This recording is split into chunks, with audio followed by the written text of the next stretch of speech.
What if one of the most infamous serial killers in American history was never caught? My name is Nora, and I'm going to take you through this alternative true crime timeline. What if Ted Bundy, the charming, brutal killer who stalked women across 7 states, simply vanished? No arrest, no trial, no electric chair. In this video, we step into an alternate timeline, a world where Bundy's killing spree never ended, because he was never stopped. The year is 1974.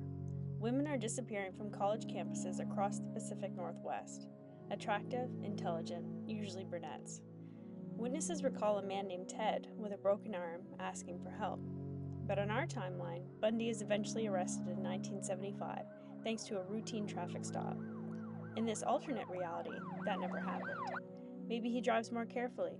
Maybe he gets rid of the incriminating evidence in time. Either way, the arrest never comes. Bundy, still under the radar, keeps killing.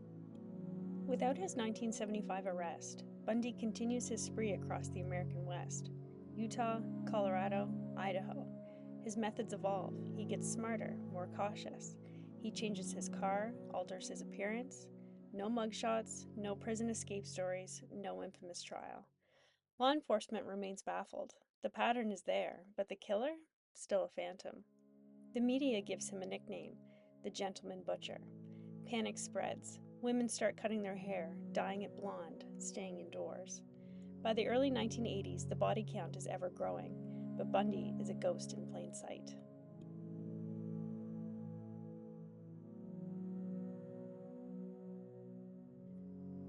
Bundy doesn't stay static.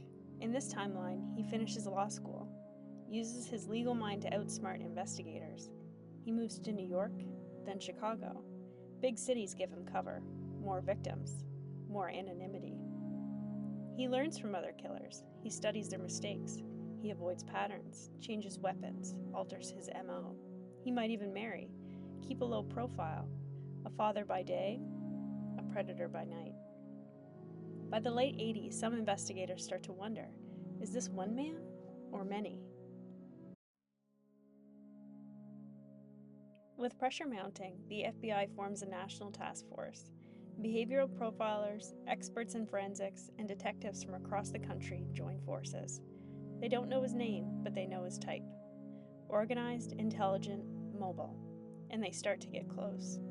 In 1990, a breakthrough. A partial fingerprint lifted from a car door in Connecticut.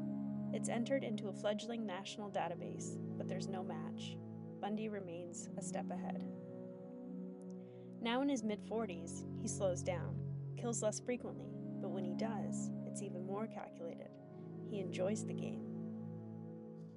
By the early 2000s, DNA becomes the ultimate game changer. Cold cases are reopened, old evidence retested, and suddenly, a pattern begins to form. The same unknown male DNA appears in multiple murders, across multiple decades. Investigators give him a new name, the Invisible Man. Still no face, still no suspect, but the net is tightening. Bundy, now in his 50s, starts to feel the pressure. He retreats from city life, maybe moves abroad, or maybe he blends into suburbia. A quiet neighbor, the man who always waves. He might have lived into his 60s, maybe even 70s.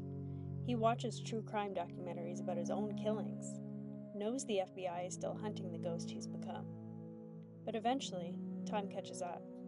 He dies of cancer in a quiet hospital room. No arrest, no confession, no justice. And when his DNA is finally matched, years later, the truth comes crashing down. The Invisible Man was Ted Bundy. The killer the whole world thought was a ghost and had destroyed so many lives, had been alive and free all along. In reality, Ted Bundy was caught, tried, and executed. But if he hadn't been, how many more lives would he have taken? How many stories would remain untold? This timeline is fictional, but the fear it creates is very real. Because the terrifying truth is, there are killers out there right now who will never be caught. Subscribe for more chilling alternate history and true crime stories. And remember, sometimes the scariest timelines are the ones that almost happened.